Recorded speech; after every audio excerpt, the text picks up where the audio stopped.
জাকির ভাইয়ের এবার মেট্রিক কত সালে? 90-তে। 90-তে। আচ্ছা আচ্ছা, তাইলে ঠিক আছে। আপনার ছেলে মেয়ে? আমার দুটাই ছেলে। বড়টা ক্লাস 8-এ পড়ে, লম্বায় আমার চেয়ে আরো উঁচু, আর ছোটটা ক্লাস 4-এ পড়ে। আচ্ছা আচ্ছা আচ্ছা আচ্ছা, এই হলো। লম্বা হয়ে গেছে। আপনি তো অনেক লম্বা। হ্যাঁ, আপনি তো অনেক লম্বা। মানে আমি লম্বা বলে সবাই, কিন্তু ও আমার চেয়ে লম্বা, এটাই বললাম। আর এমনি ধরেন আপনার পেশা হিসেবে? পেশা, আমি তো দৈনিক নয়া দিগন্তে আছি। আর এছাড়া ওই চ্যানেলগুলো যখন ডাকে, তারপরে এই অনুষ্ঠান করে বেড়াই, সাংস্কৃতিক অনুষ্ঠান, কিংবা এই কবিতা আবৃত্তি, গানের বিচার কাজ, তারপরে বিভিন্ন ক্লাস নিতে হয় কবিতার উপরে, আবৃত্তির উপরে, গানের উপরে। এই আছি আলহামদুলিল্লাহ। তো ইউসুফ আল কারজাবি, ওনার একটা বইয়ের মধ্যে এটা আমি পড়েছিলাম, উনি এই যে ফুল টাইম সিস্টেম যেটা আর কি, ওটাকে উনি সমর্থন করেছেন মূলত এই কাজের জন্য। রাইট। সেটা হচ্ছে যে যারা সৃষ্টিশীল ব্যক্তি, তারা তাদের সৃষ্টিশীল কাজে থাকবে এবং তাদেরকে পুরো একটা সাপোর্ট দেওয়া হবে। এটা একবার চৌধুরী গোলাম মোল্লা ভাইকে আমি একটু অভিযোগ করে বললাম যে মানে ওনার লেখাজোখা ক্রিয়েটিভিটির ব্যাপারে। তো উনি আমাকে বলেন যে সকালবেলা ঘুমের থেকে উঠে উনি ওই যে সীতাকুণ্ড যে আইইউসি আছে ওখানে উনি তো ছিল, তখন আইইউসির চিটাং শহরের মধ্যে একটা শাখা ছিল, পরবর্তীতে এটা বন্ধ হয়ে যায়। উনি বললেন যে দেখেন, আমাকে চিটাং শহরের শাখা তো রাখে নাই, আমাকে চাকরিটা করতে হয় সীতাকুণ্ড গিয়ে। প্রতিদিন সকালবেলা আমি সেখানে যাই এবং সন্ধ্যার সময় এখানে আসি। আমাকে বাজার করতে হয়, বাচ্চার স্কুলের এগুলো দেখাশোনা সবই কাজ করতে হয়। জি।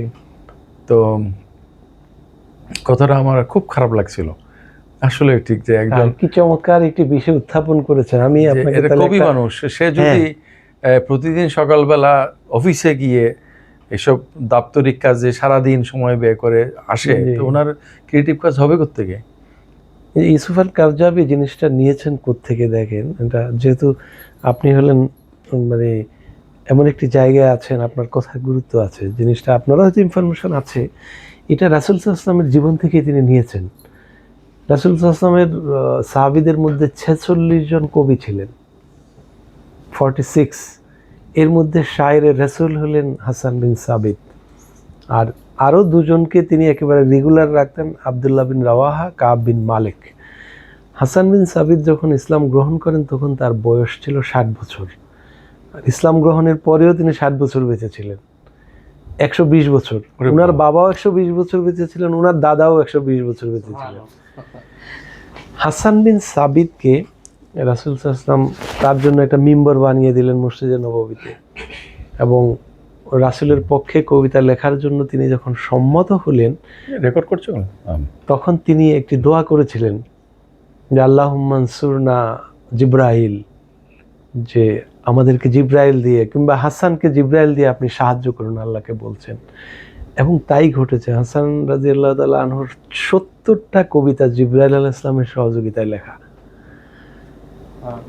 তিনি কবিতা পড়তেন, রাসূল এবং সাহাবীরা নিচে বসে কবিতা শুনতেন। পড়তে পড়তে তিনি অবাক হয়ে বলতেন, হাসান তোমার উপর কি জিব্রাইল সওয়ার হয়েছে? কখনো বলতেন জাযাকাল্লাহু আল জান্নাহ ইয়া হাসান।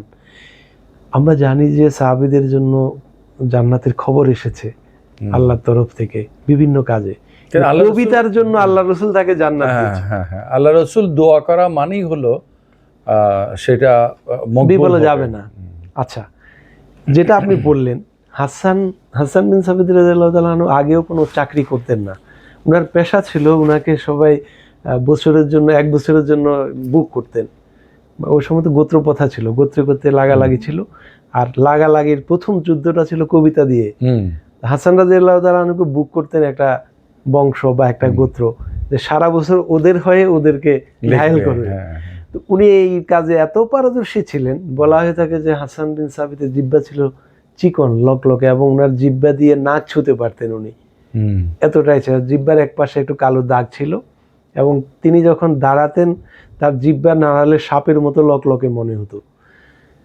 আর হাসান রাদিয়াল্লাহু তাআলা আনহুর কবিতা এমনই ছিল যে তরবারির আঘাতের চেয়ে, এটা রাসূলের বাণী, যে তরবারির আঘাতের চেয়ে হাসানের কবিতা হলো বেশি আঘাত দেয়। বেশি সে হাসান বিন সাবিতকে রাসূল সাল্লাল্লাহু আলাইহি ওয়াসাল্লাম অকাতরে সবকিছু দিয়েছেন।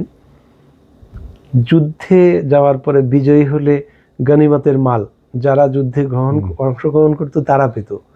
এর বাইরে একমাত্র ব্যক্তি যিনি হাসান যুদ্ধে যেতেন না কিন্তু তিনি গনিমতের ভাগ পেতেন।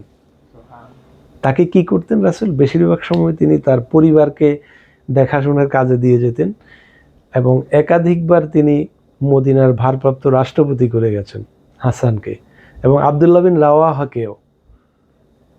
তার মানে হলো রাসূল সাল্লাল্লাহু আলাইহি ওয়াসাল্লাম এদেরকে কিন্তু টোটালি পেলেছেন। তারা যে এগুলো করেছেন, কোরাইশদের বিরুদ্ধে যে রাসূলের পক্ষ হয়ে কবিতা, রাসূল দেখেন তাকে উপদেশ দিয়েছেন যে তুমি কোরাইশ বংশের বিষয়ে আবু বকর থেকে জেনে নাও। হ্যাঁ, তাকে জিজ্ঞেস করলো যে আমিও তো কোরাইশ বংশের, তুমি যে কবিতা লিখবা কিভাবে হবে? তিনি বললেন যে আটার খামিরের মধ্য থেকে চুল যেভাবে বেছে নে, আপনাকে সেভাবে বেছে নিব আমি, এবং তাই করেছেন। তিনি যখন কবিতা দিয়ে এদেরকে আঘাত করছেন, তারা কবিরা, আবু সুফিয়ানও কবি ছিল কিন্তু রাসূলের চাচা, তারা চিৎকার দিয়ে বলতো যে হাসান, এই তো আবু বকর ছাড়া এই তথ্য তো কারো কাছে ছিল না, তুমি পেলে কোত্থেকে?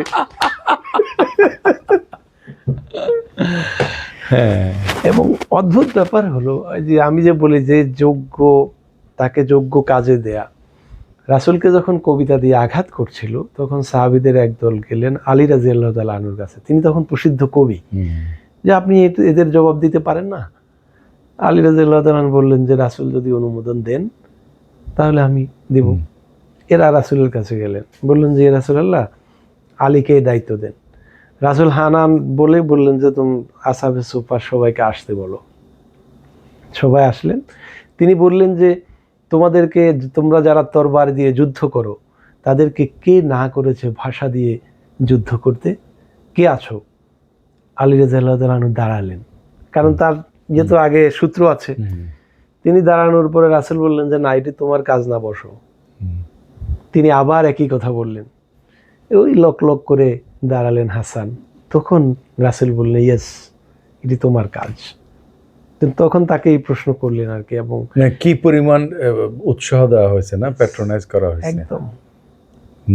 আমরা রাসূলের জীবনী থেকে আসলে রাসূলের যে সুন্নতের কথা বলি, রাসূলের সবচেয়ে বড় সুন্নতের একটি হলো কবিতা শোনা।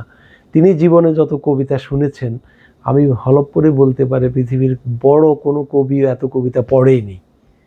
আয়েশা রাদিয়াল্লাহু তাআলা আনহু 5000-এর মতো কবিতা মুখস্থ পারতেন, আর রাসূল কবিতা শুনতেন আয়েশার উপরে মাথা রেখে।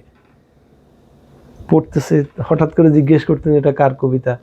আয়েশা বলতেন এটা। আচ্ছা, ওগুলো তো তখন লেখা ছিল না অতটা, তো তাহলে সব শুনে শুনে সব বারবারে। রাসূল আব্দুল মুত্তালিব কবি ছিলেন, রাসূলের দাদা।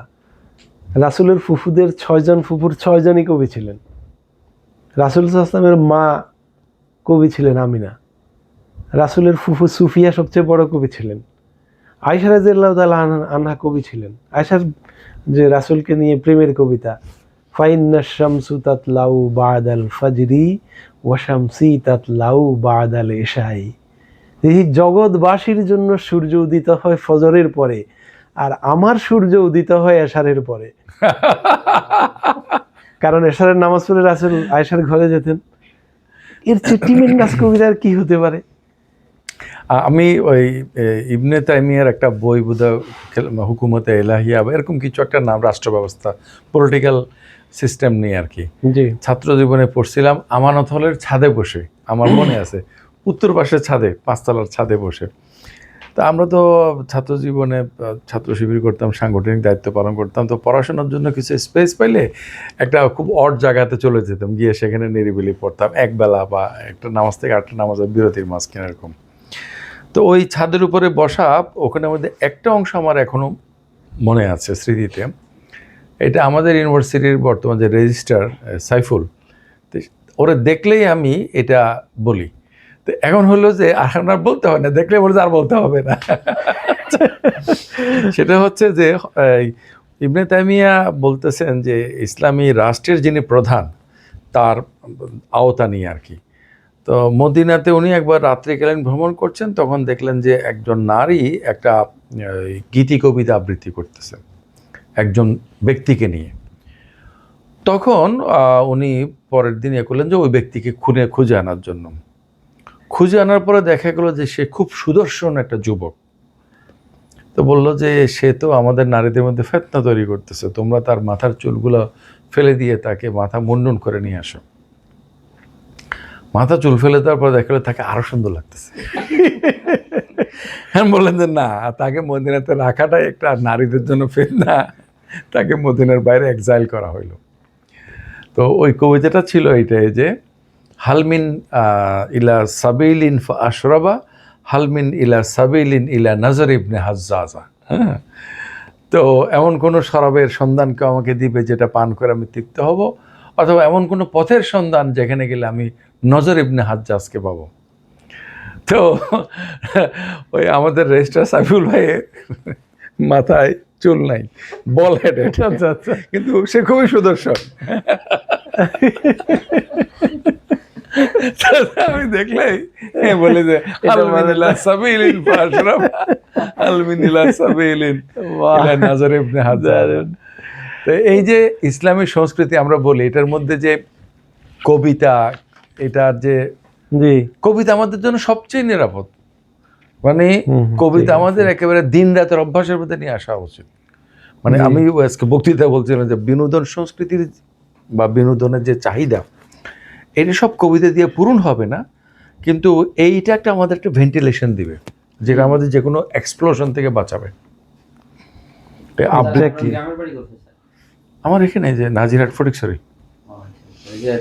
শান্তিপুরের কবি মুজাম্মেল হকের সঙ্গে আপনার কখনো কোনো কানেকশন ছিল কিনা? না, আপনার নাম তো মুজাম্মেল হক। জি জি জি, ওনাকে তো আমরা শান্তিপুরের কবি নামে চিনি না ভাই।